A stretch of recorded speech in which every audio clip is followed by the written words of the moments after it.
अफगान सीमाओं के पार से उठता हुआ शोर धीरे धीरे पास आ रहा था। पहाड़ों के बीच खड़ा सराह गढ़ी का छोटा सा किला ईंट पत्थरों से बना हुआ, पर उसमें 21 सिख जवानों की सांसें बसी हुई थीं। ये वही दिन था जब इतिहास लिखा जाना था। हवलदार ईश्वर सिंह लंबी दाढ़ी और माथे पर चमकते केसरिया पगड़ी के साथ अपने घोड़े पर सवार होकर किले में दाखिल हुए। जवान उन्हें देखते ही खड़े हो गए। सत श्री अकाल हवलदार साहब, ईश्वर सिंह ने दृढ़ स्वर में कहा। आज से ये किला सिर्फ ईंटों से नहीं, हमारी रगों से बचेगा। हम 21 हैं, मगर याद रखो, शेर कभी गिनती नहीं करते। उनके शब्दों में ऐसा विश्वास था कि हर जवान के सीने में आग जल उठी। दिन चढ़ा ही था कि पहाड़ियों से धूल का गुब्बार उठने लगा। चौकियों पर तैनात जवानों ने देखा कि हजारों अफगान कबीलाई तलवारें और बंदूकें लिए सरागढ़ी की तरफ बढ़ रहे हैं। एक जवान ने डरते हुए कहा, साहब, ये तो पूरी फौज लग रही है। ईश्वर सिंह ने हल्की मुस्कान के साथ जवाब दिया, तो क्या हुआ? शेरों की दहाड़ सुनने के लिए भीड़ जरूरी है। अफगान सरदार ने घोड़े पर चढ़कर किले की तरफ ऊंची आवाज में कहा, किला खाली कर दो, जान बच जाएगी। ईश्वर सिंह ने ऊंचाई से ललकारा, ये धरती हमारी मां है और मां को कभी दुश्मनों के हवाले नहीं किया जाता। पूरा किला गूंज उठा। जो बोले सो निहाल, सत श्री अकाल। युद्ध शुरू हो गया। अफगानियों ने गोलियों की बौछार कर दी, पर सिख जवानों ने दीवारों के पीछे से इतनी सटीक गोलीबारी की कि दुश्मनों की लाशें ढेर होने लगी। धूल और बारूद के बीच हंसी भी गूंज रही थी। एक जवान ने मजाक करते हुए कहा, पाजी, इतने अफगान तो मैंने बकरों की मंडी में भी नहीं देखे थे। सब जोर से हंसे और फिर से गोली चला दी। लेकिन यह लड़ाई आसान नहीं थी।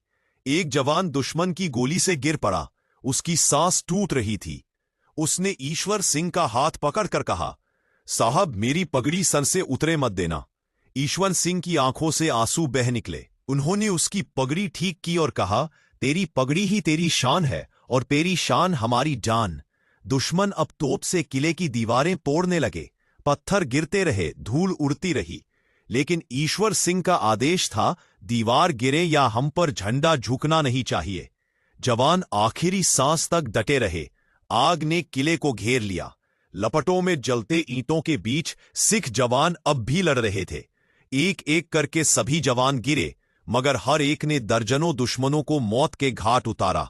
सरा घड़ी की मिट्टी खून से लाल हो गई, लेकिन पगड़ियों का रंग और भी केसरिया हो गया। अब सिर्फ ईश्वर सिंह बचे थे। चेहरा खून से लथपथ था, लेकिन आंखों में वही आग जल रही थी। उन्होंने तलवार निकाली और ललकारते हुए भीड़ में कूद पड़े। आओ देखो केसरिया क्या होता है। वो अकेले ही भीड़ को चीरते गए। दर्जनों दुश्मन उनके आगे ढेर हो गए। आखिरकार गोलियों और तलवारों से लहूलुहान होकर ईश्वर सिंह भी गिर पड़े, लेकिन उनके चेहरे पर मुस्कान थी। किला धक रहा था। धुआं आसमान तक उठ रहा था। अफगानियों ने सरागढ़ी जीत लिया था, पर वो 21 शेर हारकर भी अमर हो गए थे, क्योंकि उस दिन इतिहास ने लिखा, सरागढ़ी में 21 सिखों ने 10,000 से ज्यादा दुश्मनों का सामना किया। उन्होंने मौत को गले लगाया, लेकिन पगड़ी की शान और धरती की इज्जत बचा ली। आज भी जब हवा सरहदों पर चलती है, तो उसमें उन 21 शेरों की दहाड़ सुनाई देती है। जो बोले सो निहाल, सत श्री अकाल। जीत हमेशा हथियारों या गिनती जीत होती है हिम्मत और विश्वास से। सिर्फ 21 सिख जवानों ने हजारों दुश्मनों को रोका, क्योंकि उनके दिलों में डर नहीं, बल्कि अपने धर्म, अपनी मिट्टी और अपनी पगड़ी का मान था। यह कहानी हमें याद दिलाती है कि जब बात अपनी धरती और अपनी इज्जत की हो, तो जिंदगी से बड़ा कुछ नहीं, बल्कि उस पर मर मिटना ही असली जीत है। बलिदान ही वो रास्ता है जो इंसान को अमर बनाता है। आज भी उनकी दहाड़ हवाओं में गूंजती है और हमें यह भरोसा देती है कि सच्चा योद्धा कभी मरता नहीं। सरागढ़ी के उन शेरों ने हमें सिखाया कि भाईचारा, साहस और वफादारी किसी भी हथियार से ज्यादा ताकतवर है। मौत सबको आती है, लेकिन जो अपने देश और धर्म के लिए जान देता है, उसकी गाथा सदियों तक सुनाई जाती है। तो आओ उस जज्बे को दिल में जिंदा रखें। पगड़ी की शान, धरती की इज्जत और इंसानियत की रक्षा के लिए आखिरी सांस तक लड़ना ही सच्ची जिंदगी है। सराघड़ी का नाम लेते ही आंखों के सामने एक तस्वीर उभरती है। एक छोटा सा किला, चारों तरफ से दुश्मनों का सैलाब और अंदर सिर्फ 21 शेर। जानते थे कि मौत सामने खड़ी है, फिर भी उनकी पगड़ी ऊंची थी, उनका सीना चौड़ा था और उनके होठों पर सिर्फ एक ही शब्द था, सत श्री अकाल। इस गाथा से हमें यही सीख मिलती है कि असली वीर वही है जो आखिरी सांस तक अपनी मिट्टी, अपने धर्म और अपने सम्मान के लिए डटा रहे। हार जीत का हिसाब किताब इतिहास करता है, लेकिन बलिदान की लौ अमर हो जाती है। सरागढ़ी में शेर गिरे जरूर, मगर उनकी दहाड़ आज भी जिंदा है। ये कहानी हमें बताती है कि संख्या मायने नहीं रखती। हजारों दुश्मनों के सामने खड़े उन 21 जवानों ने साबित कर दिया कि साहस सबसे बड़ा हथियार है।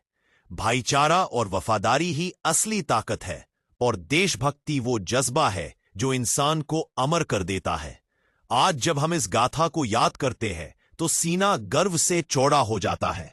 सरागढ़ी सिर्फ एक युद्ध नहीं था, वो संदेश था कि सिख कभी हार नहीं मानता, कि भारत की मिट्टी कभी दुश्मन के आगे झुकती नहीं। तो आओ उन शेरों से प्रेरणा ले, उनकी तरह जीना सीखें। सरागढ़ी की इस धरती पर जब 21 सिख शेर खड़े हुए थे, तब उन्होंने यह नहीं सोचा कि सामने कितने दुश्मन हैं। उन्होंने बस इतना, यह किला हमारा है और इस झंडे का मान सबसे ऊपर है। उन्होंने हमें सिखाया कि वीरता संख्या से नहीं, हिम्मत से तोली जाती है। जब तक सांस है तब तक संघर्ष है, जब तक दिल धड़कता है तब तक लड़ाई है, और जब मौत सामने आ भी जाए और उसे मुस्कुराकर गले लगाना ही सच्चे सिपाही की पहचान है। यह कहानी हमें बताती है कि बलिदान कभी व्यर्थ नहीं जाता। आज भी जब सरहद की हवा बहती है तो उसमें उन 21 शेरों की गूंज सुनाई देती है। उनकी बंदूकें खामोश हो गई, उनके कदम थम गए, लेकिन उनकी गाथा अमर हो गई। हवलदार ईश्वर सिंह और उनके साथियों ने आखिरी सांस तक यही संदेश दिया कि मां की धरती, पगड़ी की शान और वफादारी की मिसाल सबसे ऊपर है। उन्होंने अपने खून से इतिहास लिखा और दुनिया को दिखा दिया कि हिंदुस्तान की सरहदें कोई तोड़ नहीं सकता। तो साथियों, ये गाथा सिर्फ सुनने के लिए नहीं है, इसे जीने के लिए है। हमें अपने जीवन में वही जज्बा जगाना है। हमें यह याद रखना है कि अगर 21 शेर हजारों को रोक सकते हैं, तो हम भी हर मुश्किल को हरा सकते हैं। यह सिर्फ एक कहानी नहीं, यह हमारी पहचान है, यह हमारी प्रेरणा है, और यह हमारी कसम है कि सरागढ़ के शेरों की हम भी अपनी मिट्टी और अपने सम्मान की रक्षा आखिरी सांस तक करेंगे। जो बोले सो निहाल, सत श्री अकाल। अगर आपको यह स्टोरी अच्छी लगी हो तो लाइक, कमेंट और शेयर करना ना भूले। दीपू